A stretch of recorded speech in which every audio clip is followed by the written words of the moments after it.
Ich wünsche euch allen einen wunderschönen Tag und seid herzlich willkommen in meinem Astrologie-YouTuber-Kanal.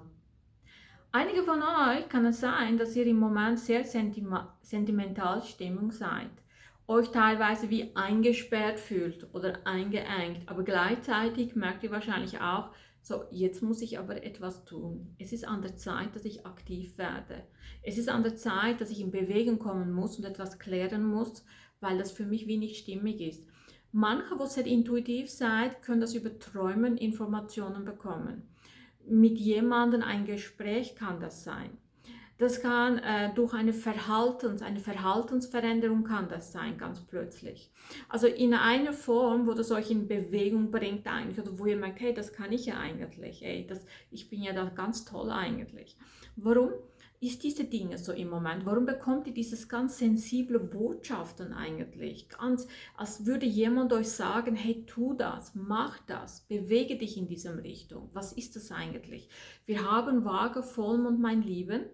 Und dieser vage Vollmond ist keine gewöhnliche vage Vollmond. In der Regel vage Vollmond verbindet man gerne mit der Gerechtigkeit, mit Fairness, mit Beziehungsbruch. Verträge gehen zu Ende, Abmachungen gehen zu Ende. Und ein bisschen romantisiert man sie gerne, weil dort hat auch so mit dem Venus zu tun. Entweder mit dem Geld kann das in Verbindung gebracht oder in Beziehungsformen. Aber dieser vage Vollmond ist was ganz anderes. Dieser vage Vollmond bringt euch erstens eine ganz versteckte Botschaft. Und wenn wir diese versteckte Botschaft wissen, können wir das wunderbar dann einen guten Weg eingehen. Zweitens, es geht nicht eigentlich um Beziehung, Verträge, Beendung, so konkret eigentlich, sondern es geht eigentlich Verträge, Reorganisation. Es geht Deal anders machen zu tun. Es geht darum, Sachen, die wir im Hintergrund nicht richtig gemacht haben, dass wir das wahrnehmen, dass wir das erkennen und in richtigen Bahnen denken eigentlich. Der zweite versteckte Botschaft, und das ist vor allem das Wichtigste, und es ist wichtig, dass ihr das auch wirklich wisst, denn das ist auch eine wichtige Jahresthema übrigens, was ich jetzt euch gerade erzähle, das ist nämlich Chiron. Es ist nämlich so, dass der Chiron in ein paar Tagen in den Schattentagen reingehen wird, weil zwei Sachen.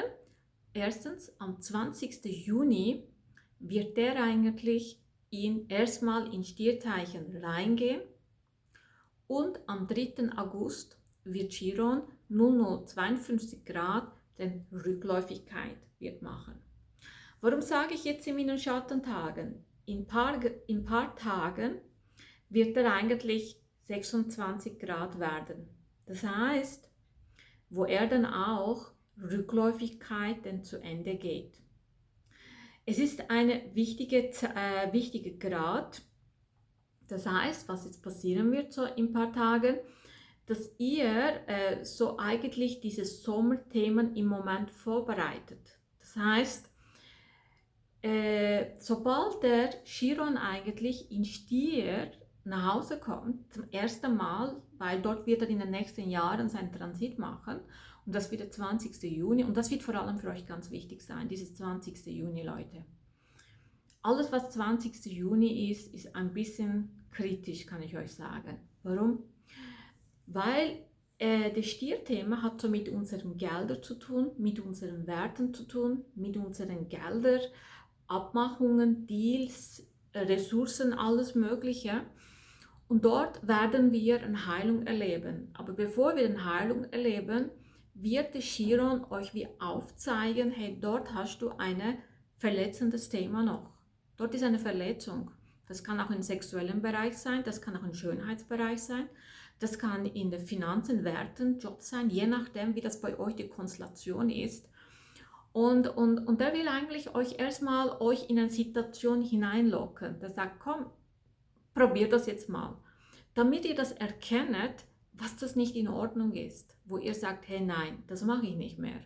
Weil ich merke, genau, das ist mein Wert. Also das tut meinem Wertsystem Schaden zufügen eigentlich.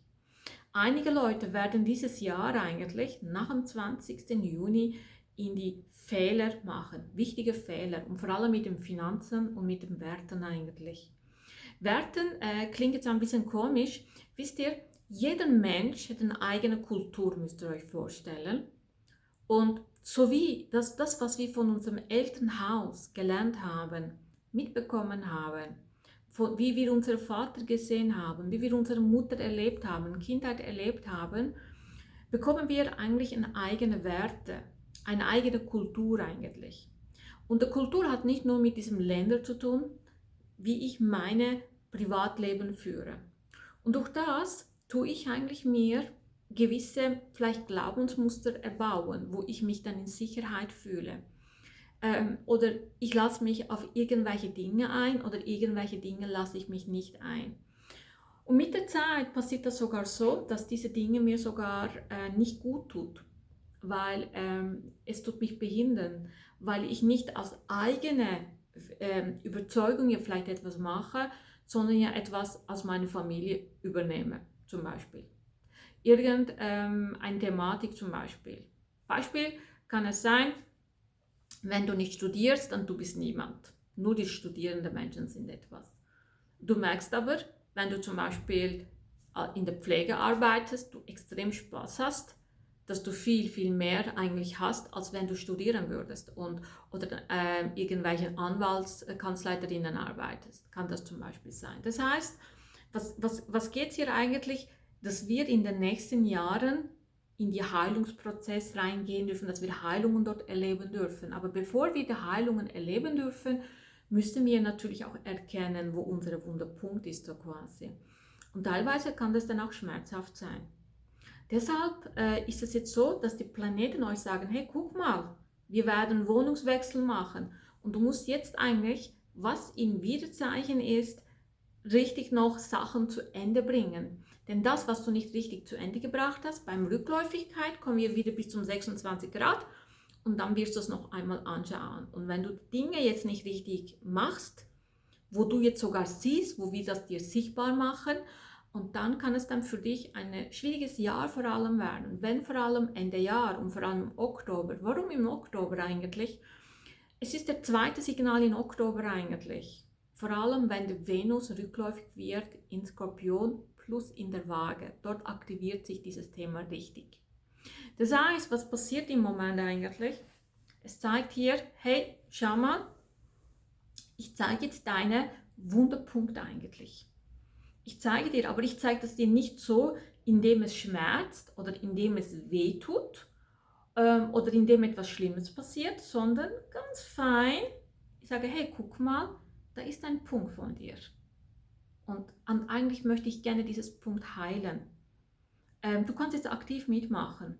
Du kannst jetzt überlegen, hey, was möchte ich jetzt hier beenden? Aber ich beende das nicht eigentlich etwas, einen Vertrag, sondern ich schaue mir diesen Vertrag richtig an.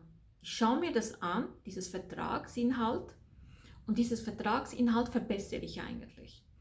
Was kann das zum Beispiel sein? Jetzt müssen wir uns mit dem Waage-Thema ein bisschen auseinandersetzen. Der Waage-Thema hat mit 7. Haus zu tun. Das heißt, dorthin gehen wir für eine Versicherung vielleicht. Stellt euch vor, ihr habt eine Versicherung. Ihr bezahlt Versicherung. Aber das, was ihr von der Versicherung versprochen bekommt oder überhaupt, was das Versicherung verspricht, ihr bekommt das nicht richtig. Das heißt, ihr bezahlt vielleicht Versicherungen für etwas, was ihr gar nicht braucht.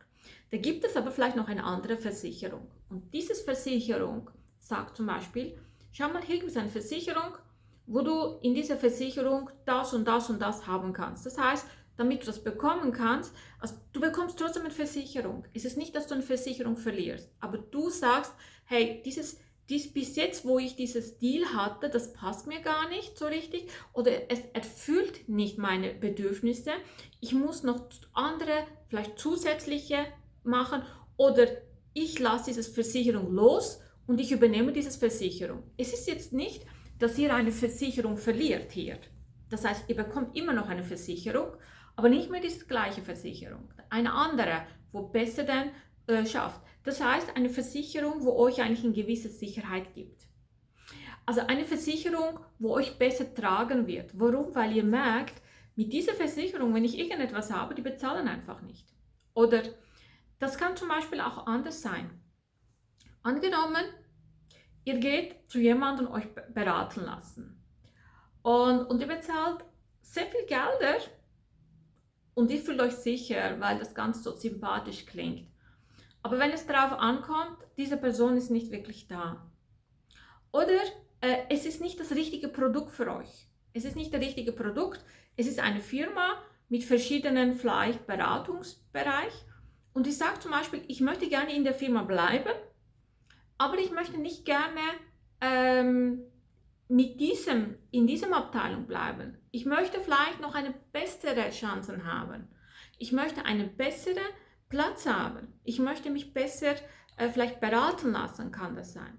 Das kann genauso gut übrigens ein Arbeitsvertrag sein, wo ihr vielleicht merkt, eigentlich möchte ich gerne in diesem Bereich arbeiten, aber im Moment, diese Firma, wo ich mit dem zusammenarbeite, es gibt mir nicht das, wo ich mich weiterentwickeln kann.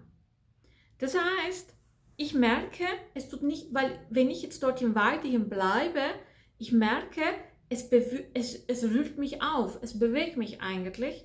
Es ist aber nicht, dass ich jetzt zum Beispiel aus dem Banksystem in einem zum Beispiel Computerfirma reingehen möchte. Ich möchte gerne in dem Bereich bleiben.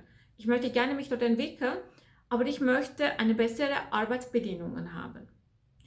Das heißt, es geht um Reorganisation, aber es geht um Reorganisationen, damit ihr aus alten Muster oder alten Wertesystemen reinkommt. Zum Beispiel, es kann zum Beispiel auch sein, wo ihr früher immer gedacht habt, ich muss unbedingt nur mit diesen Form von Firmen zusammenarbeiten. Und hier merkt ihr vielleicht, hey, das tut mir nicht mehr gut.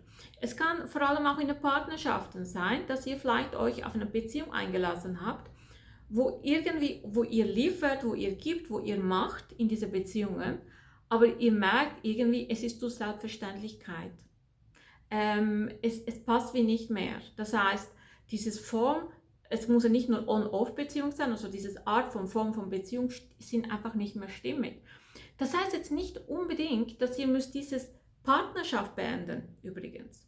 Es heißt nur, dieses Forum, so wie das jetzt ist, wenn du jetzt nicht reagierst, das wird so zusammenbrechen. Also wenn es euch natürlich die Signale gibt, es ist ja nicht bei jedem das Gleiche, sondern es zeigt, dieses Forum muss reorganisiert werden. Wenn diese Form nicht reorganisiert wird, wenn das nicht in bessere Balance reinkommt, dann werde ich das, vor allem wenn ich rückläufig werde und wenn ich dann nochmal wiederkomme vor allem, dann werde ich dir da einen Stressfaktor erschaffen. Und vor allem, wenn ich auch einen Stier, dann werde ich dort in etwas rein, dort Rückläufigkeit rein. Aber dann, wenn ich dann wieder bin und wenn das System wieder nicht richtig funktioniert, wo du das nicht richtig Heilung zu Ende gebracht hast, nicht richtig angefangen hast, nicht richtig gesetzt hast, da wirst du nachher Stress bekommen. Warum? Weil der Chiron ist ja über den Widerhaus transiert und das ist das wichtigste Haus. Das ist der beginnende Haus eigentlich immer. Und dort, wie man die Dinge dort ändert, wie man das erste Haus ändert, so läuft es im zweiten Haus. Und vor allem, wenn der Chiron in Stier ist, wird er das, was im ersten Haus ihr aufgebaut hat, nicht mehr sehen. Das ist wichtig zu wissen. Deshalb ist wichtig, das Fundament, so wie die Verträge, die ihr angefangen habt, die wieder hat sowieso ja Opposition ja auch mit dem Waage, es hat mit Beziehungen, Verträge, Abmachungen und wie ihr gegen außen erscheint. Das heißt, es ist sehr wichtig, dass ihr jetzt diese Verträge, Muster, Gewohnheiten auch oder gegen außen auftritt, wie ihr euch zeigen möchtet, dass es auch richtig gemacht wird. Das ist ganz, ganz wichtig, damit, wenn es mal so richtig Stresssituationen kommt, dass es kann schon wackeln, aber das bricht ja nicht zusammen eigentlich. Dann habt ihr ein richtiges Heilungssystem hier eigentlich wie angefangen. Das ist sehr wichtig. Das heißt, deshalb, was macht ihr? Also es geht hier nicht nur um einen Bruch, sondern wirklich Überlegung, hey, bin ich eigentlich von meinen Abmachungen, von meinen Deals, mit meinen Finanzen, in was für einer Position bin ich eigentlich? Laufen die Dinge wirklich in seine Richtigkeit? Da möchte ich so ein bisschen auch so dieses Welt ein bisschen anschauen, wie die Welt diese Phase erleben wird. Dieses Waage-Vollmond wird auch in der Welt eine ganz große Sachen in Rollen bringen. Vor allem, es wird diese Thematik sehr oft so mit diesem virtuellen Gelder sein, ein großes Thema bringen. Virtuelle Jobs, viele, wo virtuelle Jobs drinnen sind, wird da auch ein großes Thema mitbringen. Und vor allem so alles, was so mit diesem versteckte Gelder zu tun hat eigentlich. Und Gold übrigens, Goldkauf, Bitcoin. Diese Dinge wird jetzt sehr stark berührt. Und wird das eigentlich stark berührt? Es ist jetzt so, dass viele Länder sich gemeinsam schließen werden und sagen werden, so, liebe Menschheit, es ist okay, dass ihr vielleicht Gelder in diesen Bitcoin drinnen habt oder das habt, aber die müssen alle registriert werden wahrscheinlich. Und es muss versteuert werden. Also das heißt, es wird eine ganz große Versteuerung reinkommen. Diese Dinge werden jetzt natürlich aktiviert. Und mit was hat das auch zu tun? Mit Finanzen zu tun. Mit was hat das zu tun? Dass wir vielleicht uns auf etwas eingelassen haben, wo wir vielleicht nicht alle Zusammenhänge kennen, zum Beispiel. In der Zukunft wird das auch so laufen übrigens, also in den nächsten 6 Jahren werden wir dort in diesem Bereich auch Heilungen erleben, aber Heilung kann das auch manchmal am Anfang ein bisschen mühsam sein. Das heißt, in der Welt wird es so sein, dass sie sagen, wir wollen eigentlich keine Schwarzgelder mehr. Also die Länder werden extrem auf das arbeiten, auf diesen Schwarzgeld. Und sie sagen, wir wollen, dass die Leute eigentlich das Ganze versteuern. Wir wollen wissen, was die Leute, wo haben sie was gekauft, warum haben sie was gekauft und wo haben sie was bezahlt. Also wer hat das gekauft, warum hat es gekauft und gibt es einen Beleg dafür. Das heißt, nicht nur die Person eigentlich braucht Belege, wo etwas verkauft, sondern auch ihrjenige, wo etwas kauft, braucht Belege, so quasi. Also das heißt, es wird eine ganz große Kontrolle eigentlich stattfinden. Aber diese Kontrolle ist nicht unbedingt zum Menschen Schaden zu fügen, sondern es geht darum eigentlich, dass viele Menschen eigentlich mit sehr wenig Geld auskommen müssen. Warum? Weil die Reichen immer reicher werden, aber die Menschen eigentlich wo Geld brauchen, dort ist kein Geld, die Steuergelder sind nicht da, die werden nicht bezahlt. Also was passiert eigentlich? Es wird ein neues Weltordnungssystem erschaffen. Und Leute, die zum Beispiel Gold haben, die müssen registriert. Das heißt, es wird schon sehr bald wahrscheinlich Systeme geben, wo sagt, okay, wann hast du das Gold gekauft, wie viel Gold hast du und Steuer. Und jetzt kommt über das Thematik mit diesem Chiron in Stier. Was passiert jetzt eigentlich? Erinnert ihr euch, ich sage das euch immer wieder, es gibt eine neue Weltordnung und Leute, wo viel Geld haben, machen Verluste und die anderen dafür ein bisschen Gewinn, so quasi. Jetzt müsst ihr euch vorstellen, ihr habt irgendwelche Bitcoin-Gelder, 50.000. Ihr habt kein Geld auf der Bank, sondern Bitcoin, weil jemand euch gesagt hat, vielleicht, hey, dort musst du keine Steuer bezahlen, weil da hast du das Geld in der Bitcoin. Also es ist so online, es ist nicht auf der Bank und somit bezahlst du keine Steuern. Aber jetzt kommt zum Beispiel Staat und sagt, hey, pass mal auf, es ist bis jetzt dieses System, wo du bis jetzt gemacht hast, ist okay, aber das wird jetzt nicht mehr so funktionieren. Das heißt, du musst es versteuern, jährlich. Das heißt, wir haben vielleicht, je nach dem Land es ist, wir gehen jetzt mal von 20%, wir runden das auf, 20%. Das heißt, von 50.000 Franken macht die 10% 5.000, 20% macht es 10.000. Das heißt jetzt, plötzlich müsst ihr euch jetzt das nicht mit 50.000 vorstellen, jetzt müsst ihr es euch mit Millionengelder vorstellen. Das heißt, Leute, wo vielleicht Millionengelder dort drinnen haben, plötzlich müssen sie Steuer bezahlen eigentlich. Steuer bezahlen für dieses Gelder dort. Aber auf der Bank haben sie keine Gelder, sie haben dieses Gelder online. Jetzt geht es darum, dass die Leute das vielleicht plötzlich Panik bekommen und sagen, okay, wir verkaufen.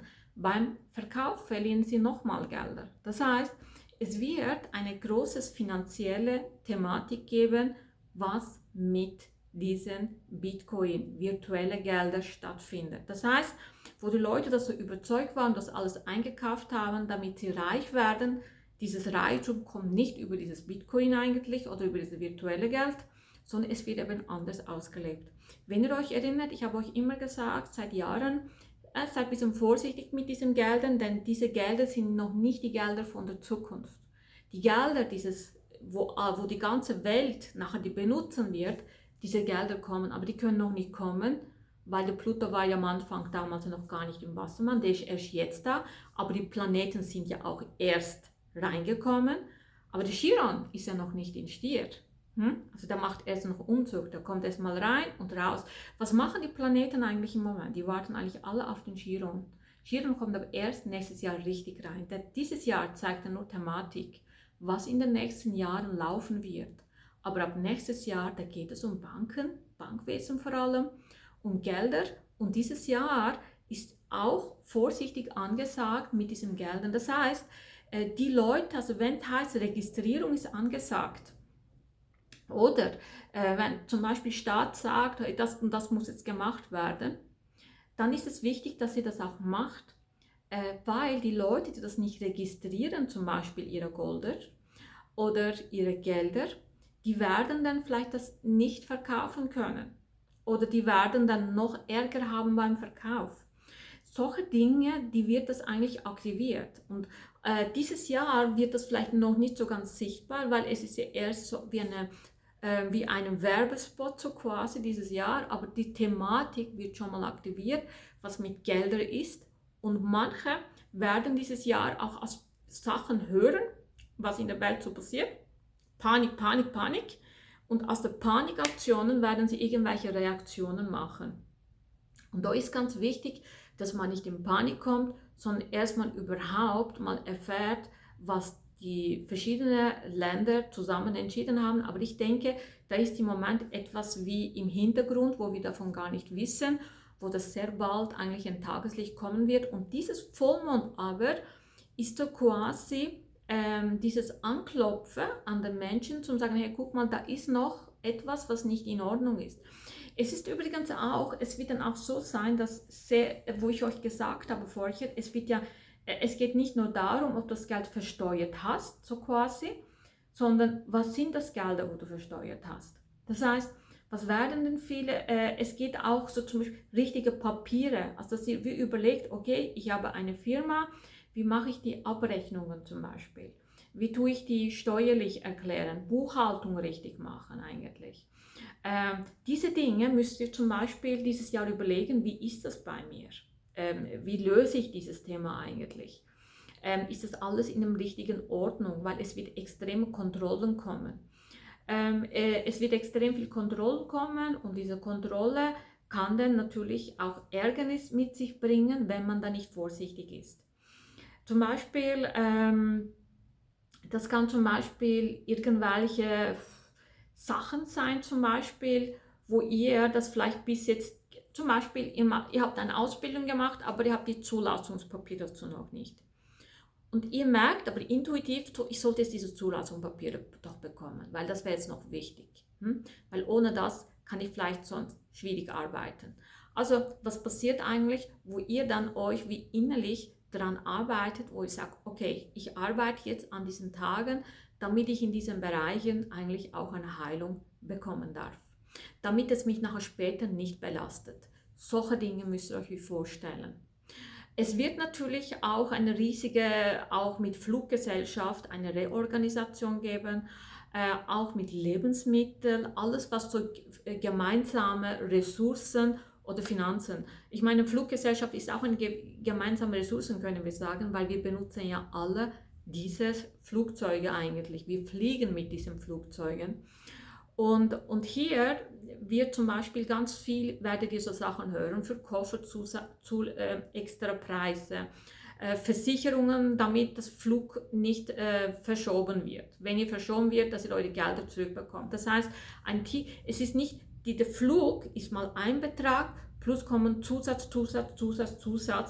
Ein Flug vielleicht, wo normalerweise 400 Euro ist, wird euch vielleicht nachher 700 oder 800 Euro dann kosten kann das sein. Auch, das wird viele Dinge auch so sein in dem Lebensmittel. Also Lebensmittel wird, denke ich, ganz stark in die Höhe steigen. Und deshalb werden viele Länder dann auch jetzt auch sowieso überlegen, das habe ich ja schon gesagt, die werden schauen, wie kommen wir mit unseren eigenen Ressourcen in Ordnung. Das heißt, hey, wir haben unsere eigenen Ressourcen vernachlässigt. Und deshalb in diesem Chiron-Transit in den nächsten Jahren, was wird passieren? Viele Länder sagen, hey, wir haben doch eigene Bauernhof eigentlich. Wir haben eigene Tiere eigentlich. Warum kaufen wir immer von außen zum Beispiel? Oder warum gibt es überhaupt Notschlachtung überhaupt? Warum muss man das so machen? Wie kann man das wie anders regeln? Kann das zum Beispiel auch sein. Es werden aber auch zum Beispiel extrem viel Kontrollmacht. Also all die Leute zum Beispiel, die mit Krankenkasse arbeiten, mit Versicherungen arbeiten. Es gibt extrem viel Kontrollen. Und wenn ihr über Krankenkasse irgendwelche Sachen abbucht, ganz korrekt arbeiten, und wenn da irgendetwas nicht in Ordnung ist, die Leute werden ihre Zulassungen verlieren. Also in den nächsten Jahren werdet ihr zum Beispiel hören, irgendwelche Leute, also ich sage mal so ein Beispiel, ich bringe das immer wieder, aber ich finde, das ist so, das passt einfach dazu. Zum Beispiel irgendjemand macht eine Heilpraktikerausbildung und tut vielleicht Seminare verkaufen. Und die Seminare werden dann über die Krankenkasse gebucht. Oder sagt, ich mache Kartenlegung als Heilpraktiker. Und das ist aber vielleicht nicht zugelassen in diesem Krankenkasse. Das heißt, man bekommt Gelder. Und jetzt ist so, das System erkennt das. Der sagt, hey, da muss jetzt kontrolliert werden, da stimmt etwas nicht, wir haben zu viele Sachen gehört. Diese Person eigentlich, wo eigentlich eine teure Ausbildung bezahlt hat, wo mit Krankenkasse vielleicht gearbeitet hat, was macht, verliert die Zulassung. Warum? Hat Mist gebaut, hat sich nicht korrekt verhalten. Und hier sind solche Dinge. Das wird auch übrigens Leute ganz stark berühren, die zum Beispiel mit dem Sozialamt zusammenarbeiten. Das heißt, wo vom Sozialamt Gelder bekommen. Vielleicht sagen manche Leute, okay, ich bekomme vom Sozialamt Geld und gleichzeitig gehe ich dann woanders arbeiten, bekomme mein Gelder. Und hier kann das sein, dass es am Tageslicht kommt. Und viele Leute zum Beispiel in diesem Chiron-Transit übrigens, wenn die erwischt werden, also die Regierung wird bei vielen Ländern sehr hart reagieren und sagen, okay, du tust hier eigentlich etwas nehmen, wo du gar nicht darfst. Du gehst hier arbeiten, plus noch Sozialgelder, strafbar. Das heißt, du darfst in Zukunft nie wieder vom Sozialamt Gelder nehmen. Solche Dinge kann es zum Beispiel passieren. Das ist jetzt natürlich Beispiele, das ist einfach so ein paar Beispiele. Es kann natürlich ganz eine andere Thematik sein.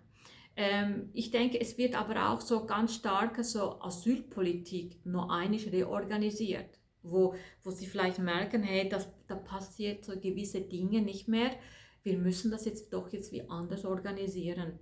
Eine andere Tagesstruktur vielleicht eine Tagesstruktur, wo das Schweizer Volk keine Schaden anrichtet.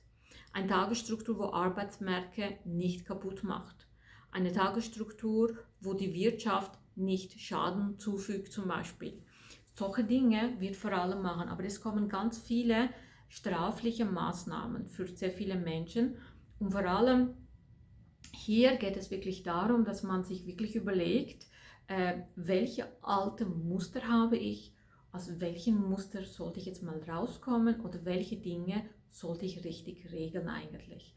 Es ist wie so ein Signal, wo jeder von euch im Moment spürt, hey, zum Beispiel kann das sein, ich habe mich vielleicht in einem Arbeitsfeld eingelassen, in einen Vertrag eingelassen, wann vor allem, letztes Jahr zum Beispiel, ein Jahr, habe ich mich auf etwas eingelassen und ich merke jetzt eigentlich, diese Sache, wo ich jetzt mich eingelassen habe, ich arbeite vielleicht, aber ich bekomme 40% weniger Lohn beispielsweise.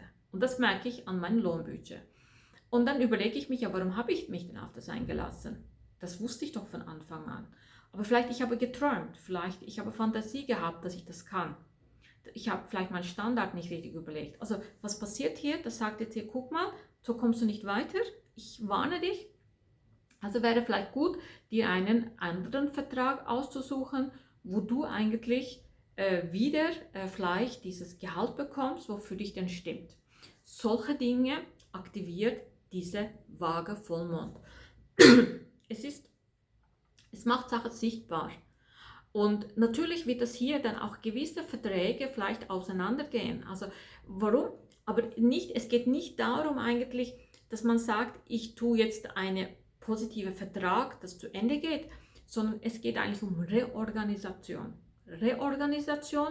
Es geht um Verbesserung eigentlich. Und sehr viele Menschen werden nicht unbedingt von einer Firma in die nächste Firma gehen, sondern sie werden innerhalb der Firma vielleicht eine neue Anpassung machen, zum Beispiel. Oder einige Leute werden zum Beispiel auch sagen, okay, die Beziehung, wir haben das falsch angegangen, wir wollen das jetzt nochmal anschauen, so und so funktioniert das nicht, wir müssen das wie verbessern. Das wäre der richtige Weg. Es gibt aber auch Menschen, die werden natürlich auch, weil das halt besser ist für ihre Radix, die werden vielleicht eine Firma verlassen, in die nächste gehen.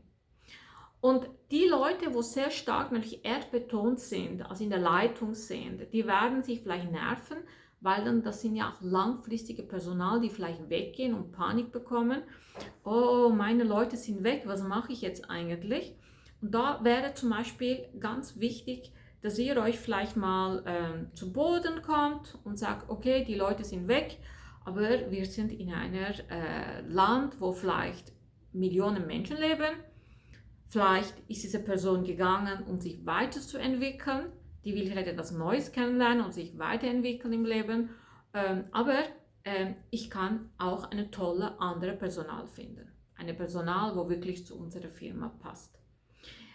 Ich würde mich mehr eigentlich nicht mich darum kümmern, was geht. Ich würde mehr schauen, dieses System, dieses Firmasystem im Moment stimmt nicht und wir sollten das in einen besseren Status bringen.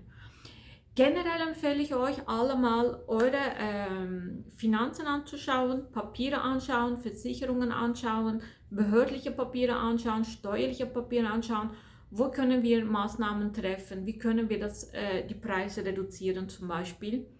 Weil ich denke, es kommt auch ganz starke Verteuerungen mit dieser Konstellation. Es ist keine so eine einfache Konstellation.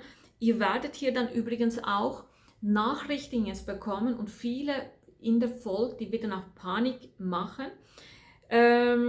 Und was dann natürlich auch ist, der Venus macht auch ein Quadrat zu dem Pluto und hier zeigt ganz stark, die Geldsysteme wird sich verändern. Aber auch der Mond und die Sonne macht Quadrat zu dem Jupiter. Das heißt, der Jupiter ist schon in einer guten Position in den Krebs, Tierkreiszeichen. Aber hier werden Menschen eigentlich irgendwelche Sachen hören und Panik machen und aus der Panik irgendwelche Aktionen, auch gute Sachen zerstören. Und geht nicht in den Panik rein, wirklich geht nicht in den Panik rein. Es sind sehr viele Sachen eigentlich, werden jetzt erzählt, ob das über Gelder sind, über Banken sind, Bitcoin sind, was weiß ich sind, wo eine Reorganisation verlangt eigentlich. Oder wo irgendwelche Sachen passiert und Leute werden aus Panik Entscheidungen treffen. Aber hier denkt daran, auch wenn es Verteuerung kommt, es ist vielleicht nicht so in diesem Anmaß, wie ihr euch im Moment vorstellt und vor allem die Länder sind auf das vorbereitet, Städte sind auf das vorbereitet. Macht euch auch keine Panik. Diese Dinge sind sehr wichtig, dass es gibt Leute, die werden aus Panik Einkäufe machen, ganz, ganz große Einkäufe aus Panik machen und später nachher das auch bereuen. Und hier ist wichtig, dass ihr auch mit euren Finanzen richtig haushaltet und nicht in Panik-Einkäufe geht. Das ist hier wichtig, weil viele werden deshalb eigentlich Probleme bekommen. Viele werden deshalb eigentlich Fehler machen. Das ist wichtig. Sondern vielmehr überlegt euch die bestehenden Finanzen von euch, die bestehenden Werte oder Verträge, Arbeitsverträge, Partnerschaftsverträge oder eure Talente, eure Fähigkeiten zum Beispiel. Was ist vorhanden? Was hat noch Verbesserungsbedarf? Nicht Zerstörungsbedarf, Leute. Nicht etwas kaputt machen. Verbessern. Reorganisieren. Wo kann ich Sachen noch besser verbessern? Wo kann ich Sachen anpassen? Was zahle ich, wo ich gar nicht nutze zum Beispiel? Angenommen, ich zahle Fitnesscenter, aber ich nutze nicht, ich gehe einmal im Jahr. Also dann wäre doch die Überlegung, mal diesen Fitness-Abo zu kündigen zum Beispiel. Warum? Da könnt ihr vielleicht in einen Pilatus gehen, zum Beispiel, wo ihr sagt, ich gehe lieber zu Pilatus oder ich gehe mit diesem Gelder, ich mache gerne vielleicht irgend so einen Handarbeitkurs beispielsweise. Also das heißt, es geht mehr darum, die bestehenden Verträge zu prüfen, wo zahle ich Gelder, wo ich eigentlich gar nicht nutze. Ich zahle Gelder für Sachen, wo ich nicht nutzen darf, wenn es wirklich auch darauf ankommt zum Beispiel. Das heißt, ich bezahle vielleicht für Versicherung, wo ich das in der Schweiz nie brauchen werde zum Beispiel, kann das sein. Oder ich bezahle Versicherung, aber wo darauf es ankommt, die sind nicht wirklich da. Also ich spreche jetzt schon Versicherungen, aber es können auch ganz andere Dinge sein. Zum Beispiel, das kann ein Mietvertrag sein. Ich bezahle Räumlichkeiten, wo ich eigentlich nicht benutze, wo die Einnahmen mir nicht viel bringen zum Beispiel. Oder ich tue für irgendwelche Sachen Gelder bezahlen, zum Beispiel Abos oder was weiß ich, wo ich genau merke, die sind gar nicht praktisch. Aber jeden Monat, es verschwindet so 400-500 Franken einfach so oder Euros einfach so. Es geht darum, dass ihr diese Dinge regeln müsst eigentlich.